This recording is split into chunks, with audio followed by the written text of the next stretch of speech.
नमस्कार दोस्तों, स्वागत है आप सभी का मेरे YouTube channel knowledge is fun में। दोस्तों, जैसा कि आप जानते हैं, यूपीएससी ने दिल्ली सरकार के शिक्षा विभाग डायरेक्टरेट ऑफ एजुकेशन में प्रिंसिपल और वाइस प्रिंसिपल के 828 पदों पर भर्ती का नोटिफिकेशन जारी कर दिया गया है। तो फॉर्म भरने से पहले एक बार हम सारी इंपॉर्टेंट डिटेल्स को अच्छे से समझ लेते हैं ताकि फॉर्म भरने में कोई गलती ना हो पाए। ठीक है, तो इस वीडियो में हम जानेंगे क्या क्या इंपॉर्टेंट डिटेल्स है इस एडवर्टीजमेंट में, जैसे कि टोटल कितनी वैकेंसीज हैं, कौन कौन इसमें एलिजिबल है, क्या एजुकेशनल क्वालिफिकेशन है, एक्सपीरियंस क्या रहेगा, और आयु सीमा क्या रहने वाली है, सिलेक्शन का क्या प्रोसीजर रहेगा, एग्जाम का क्या पैटर्न है, सिलेबस क्या है, और क्या क्या इंपॉर्टेंट डॉक्यूमेंट्स हैं जो इसमें आपको ऑनलाइन अपडेट करने पड़ सकते हैं। ठीक है, तो सारी इंफॉर्मेशन को हम इस वीडियो में जानेंगे। और तो आइए शुरुआत करते हैं वीडियो की। और लेकिन वीडियो की शुरुआत करने से पहले, अगर आपने मेरे चैनल को अभी तक सब्सक्राइब नहीं किया है तो मेरे चैनल को सब्सक्राइब करें, और ताकि आपको आगे आने वाली वीडियो के नोटिफिकेशन भी मिलते रहें। और नेक्स्ट वीडियो में हम स्टेप बाय स्टेप फॉर्म को भरना जानेंगे। ठीक है, तो प्लीज़ इस चैनल को सब्सक्राइब जरूर करें। तो आइए अब बात करते हैं टोटल वैकेंसीज की। आइए अब बात करते हैं टोटल कितनी कितनी वैकेंसी है। यूआर कैटेगरी में प्रिंसिपल की पोस्ट के लिए 69 वैकेंसी है, ईडब्ल्यूएस में 11 है, ओबीसी में 18 है, एससी में 16 है, एसटी में 10 है, और टोटल 124 वैकेंसीज प्रिंसिपल की पोस्ट के लिए हैं। ठीक है, जिसमें मेल के लिए 72 और फीमेल के लिए 52 वैकेंसीज रहने वाली हैं। ठीक है, और अगर उसमें बात करें तो टोटल 124 वैकेंसीज में से जो 7 वैकेंसीज हैं वो पर्सन विद बेंचमार्क डिसेबिलिटी के लिए रिजर्व है। ठीक है, और इसमें जो इसका फर्दर क्लासिफिकेशन दे रखा है कि कौन कौन सी पोस्ट के लिए, मतलब इसमें फिजिकल वाले कैटेगरी में कौन कौन सी कितनी कितनी वैकेंसीज रिजर्व है, ये इसमें आगे दे रखा है। आइए आगे बढ़ते हैं और जानते हैं जो ये प्रिंसिपल की पोस्ट रहने वाली है वो उसका पे स्केल क्या रहने वाला है। तो लेवल 12 की ये पोस्ट रहने वाली है एज पर द 7th पे कमीशन।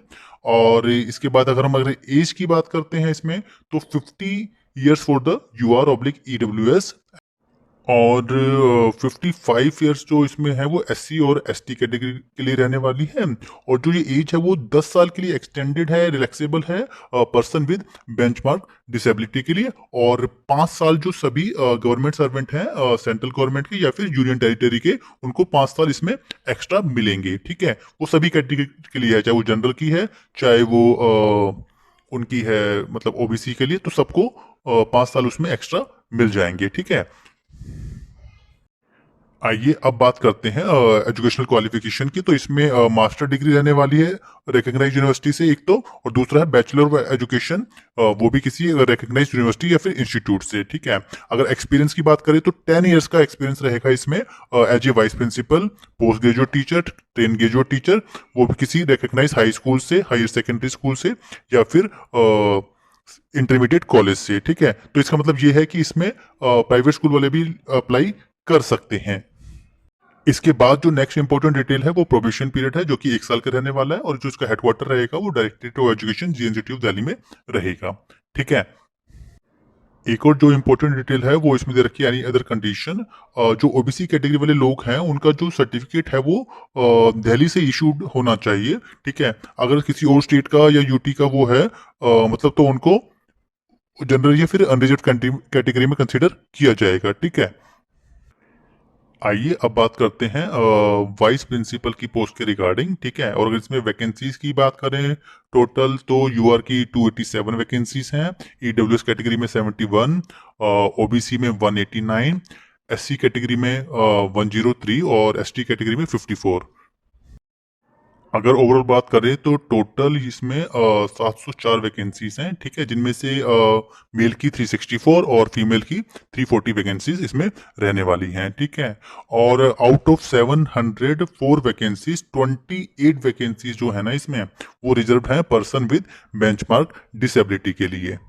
आइए अब बात करते हैं पे स्केल की। जो वैकेंसी है वो लेवल 10 की रहने वाली है एज पर द 7th पे कमीशन। एज की बात करें तो इसमें 35 year for the UR oblique EWS, ठीक है, 38 years for the OBC, and 40 year for the SC ST, ठीक है। और फर्दर जो पर्सन विद बेंचमार्क डिसेबिलिटी है उनके लिए 10 ईयर का उसमें रिलैक्सेशन दे रखा है, मैक्सिमम 56 ईयर का इसमें रहेगा। और उसके अलावा जो 5 साल की जो रिलैक्सेशन है वो गवर्नमेंट के लिए, सेंट्रल गवर्नमेंट या फिर यूनियन टेरिटरी के लिए दे रखी है इसमें।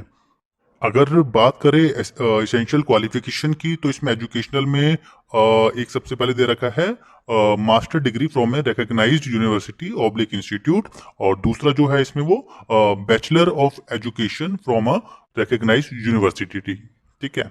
और इसमें अगर फिर एक्सपीरियंस की बात करते हैं तो 2 year experience as post graduate teacher, ठीक है। मतलब पीजीटी के रूप में आपके 2 साल का, और 3 years experience as a train graduate teacher, ठीक है। तो 3 साल का टीजीटी का एक्सपीरियंस में आपका काउंट होगा, ठीक है।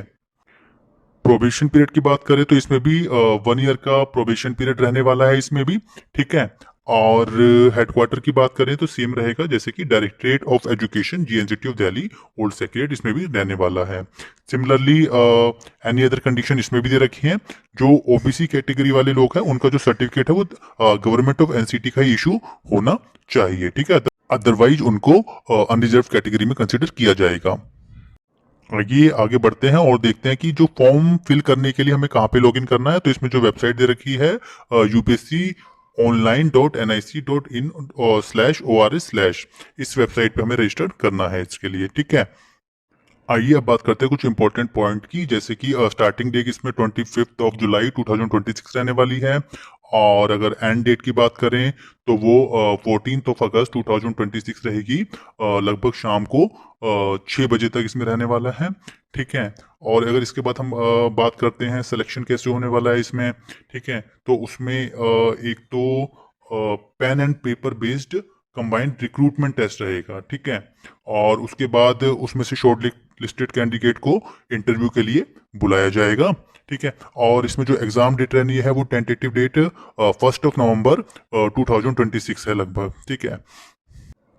इसके बाद जो एक और इम्पोर्टेंट पॉइंट इसमें रहने वाला है वो है जो क्लोजिंग डेट, ठीक है। अब जो भी हमारी एलिजिबिलिटी है वो हम इसमें क्लोजिंग डेट के दिन ही डिसाइड की जाएगी, चाहे वो एज है, चाहे वो हमारी एजुकेशनल क्वालिफिकेशंस हैं या एक्सपीरियंस वगैरह है, तो वो सब उससे पहले, क्लोजिंग डेट से पहले हमारा अचीव हो जाना चाहिए, ठीक है।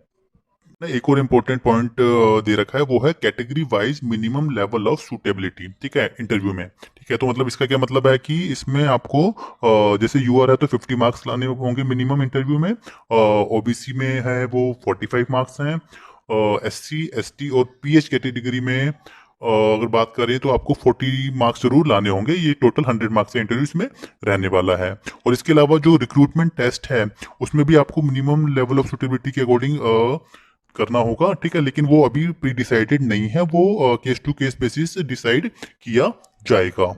इसके बाद जो नेक्स्ट इंपॉर्टेंट पॉइंट है वो इसमें ये गिवन है कि जो the period of experience rendered by a candidate on part-time basis, daily wages, visiting oblique guest faculty will not be counted while calculating the valid experience for shortlisting the candidate for interview, ठीक है। तो इसका मतलब क्या है, जो guest teachers वगैरह हैं उनके एक्सपीरियंस को काउंट नहीं किया जाएगा, ठीक है, इंटरव्यू के लिए, ठीक है। तो उन्होंने इंटरव्यू के लिए शॉर्ट लिस्ट नहीं किया जाएगा।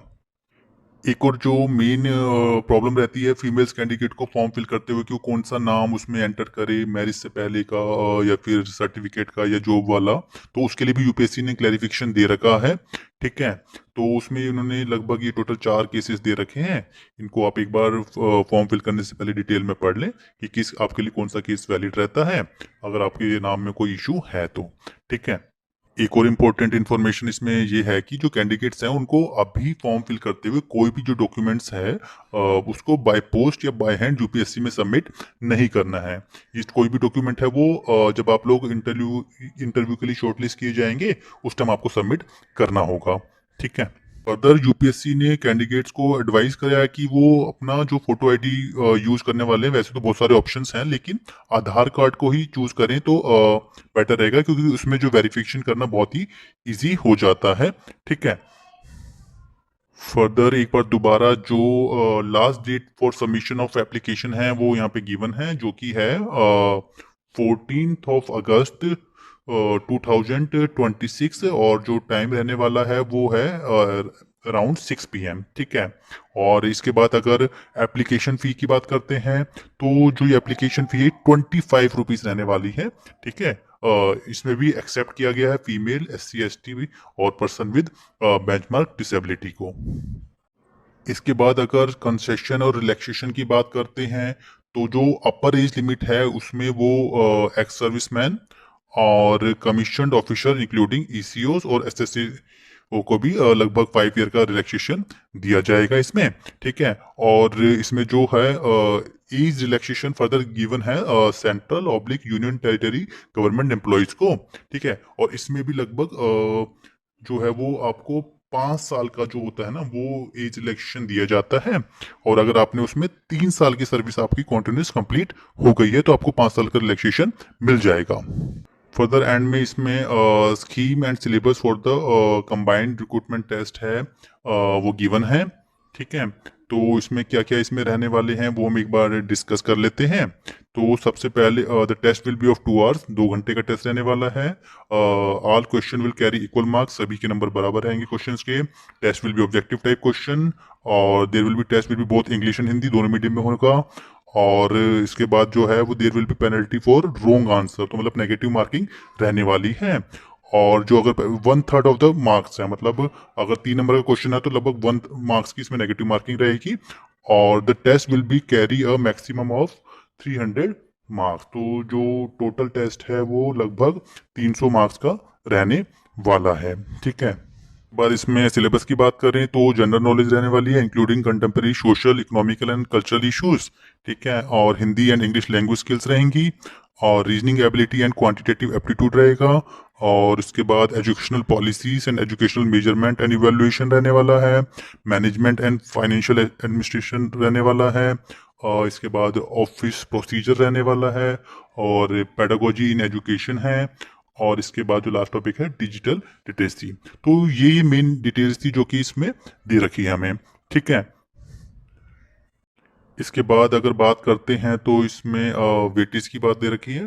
जो रिक्रूटमेंट टेस्ट है और जो इंटरव्यू है उनकी एक फिक्स रेशियो रहने वाली है उनके मार्क्स की। तो रिक्रूटमेंट टेस्ट उसमें 75 का रहेगा और उसकी रेशियो 75 की रहेगी और इंटरव्यू की उसकी 25 की रहेगी, ठीक है।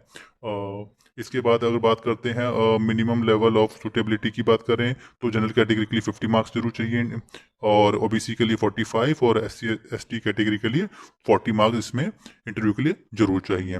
इसके बाद इसमें कुछ अपेंडिक्स दे रखे हैं जो सभी को अपनी उसके हिसाब से जो जो उनकी रिक्वायरमेंट है, चाहे वो स्क्राइब की है या कोई फिजिकल डिसेबिलिटी का सर्टिफिकेट है, उसके हिसाब से आपको फिल करने हैं। तो ये सभी सर्टिफिकेट इसमें गिवन है इसमें, ठीक है। और अगर आपको मेरी ये वीडियो अच्छी लगी तो वीडियो को लाइक और चैनल को सब्सक्राइब जरूर करें ताकि UPSC से रिलेटेड आगे भी इंफॉर्मेशन आपको मिलती रहे। Thank you.